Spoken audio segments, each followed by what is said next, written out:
Ya, coba bayangkan, bangun tidur, bukan mendengar suara klakson mobil, tapi suara ayam berkokok. Bukan hiruk pikuk lampu kota, tapi sambut jingga matahari, pagi yang perlahan menyinari pagi di sawah. Tenang, damai, tapi apakah di tempat seperti ini kita bisa berkembang? Ya, banyak orang bilang, kalau mau sukses harus ke kota. Tapi, benarkah begitu? Ya, hari ini saya akan ceritakan kisah seseorang yang membuktikan bahwa mimpi besar bisa kita wujudkan, bahkan dari desa yang jauh dari hiruk-pikuk kota. Ya, halo teman-teman semua. Selamat datang kembali di channel ini. Di sini kita percaya bahwa inspirasi itu bisa datang dari mana saja, bahkan dari tempat yang sederhana. Ya, kisah kali ini bukan hanya tentang sukses, tapi tentang cara berpikir, tentang bagaimana seseorang pemuda desa mematahkan anggapan bahwa tinggal di desa itu membatasi mimpi. Ya, nama pemuda itu adalah Arif. Dia lahir dan besar di sebuah desa kecil di lereng gunung. Desa itu indah, jalannya sempit, diapit sawah yang hijau membentang. Anak-anak bermain layangan di sore hari. Orang-orang saling menyapa ketika berpapasan. Namun, di balik keindahan itu, banyak anak muda merasa tidak punya masa depan jika tetap tinggal di desa. Teman-teman Arif satu persatu pindah ke kota. Ada yang jadi pegawai pabrik, ada yang kuliah, ada yang bekerja di toko. Ya, suatu sore, sambil duduk di beranda rumahnya, Arif berbicara dengan ibunya. Ibunya berkata, "Rif, teman-temanmu sudah banyak yang ke kota. Kamu nggak mau ikut?" Kemudian Arif menjawab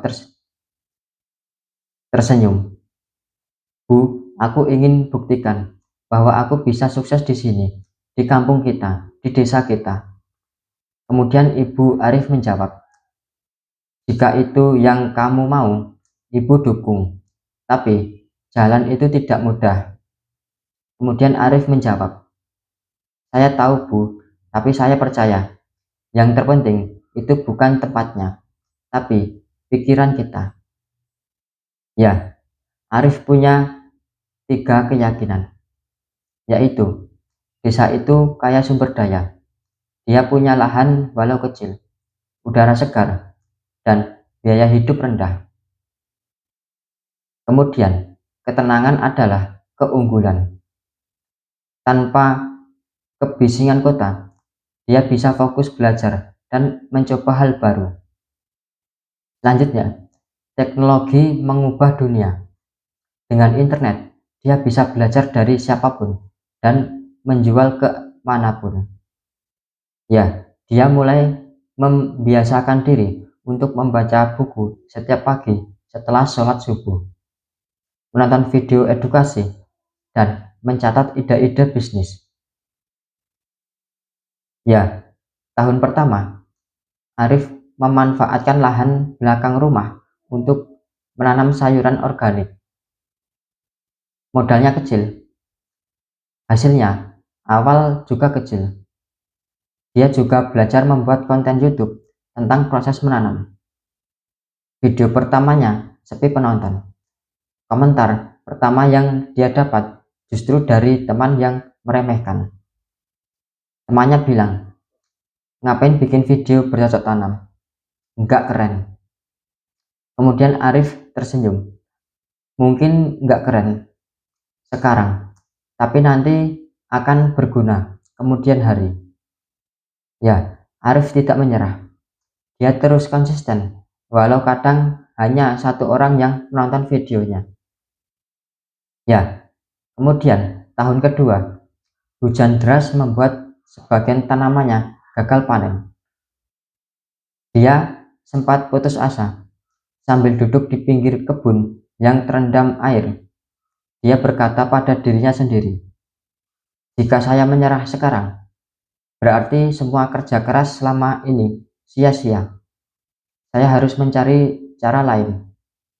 Ya, dia mulai belajar hidroponik agar lebih tahan cuaca. Malam-malam, dia begadang menonton tutorial dan membaca artikel. Sementara itu, dia mulai membuka pesanan sayuran via WhatsApp untuk tetangga dan temannya. Ya, tahun ketiga, akun YouTube Arif mulai tumbuh. Videonya tentang cara menanam sayur organik di lahan sempit mulai viral, mulai banyak penonton dan komentar berdatangan. Banyak yang mulai mengenalnya, bahkan dari luar daerah. Pesanan sayuran meningkat dan beberapa warung di kota kecil mulai menjadi pelanggan tetap. Ya, suatu hari, seorang guru dari SMA setempat mengundangnya untuk berbicara di depan siswa. Gurunya berkata, "Arif, banyak murid-murid yang merasa harus ke kota untuk sukses. Saya ingin kamu menceritakan pengalaman kamu." Kemudian Arif menjawab, "Dengan senang hati, Pak." Ya, di hadapan puluhan siswa, Arif berkata, "Tempat tinggal kita bukan alasan untuk berhenti bermimpi.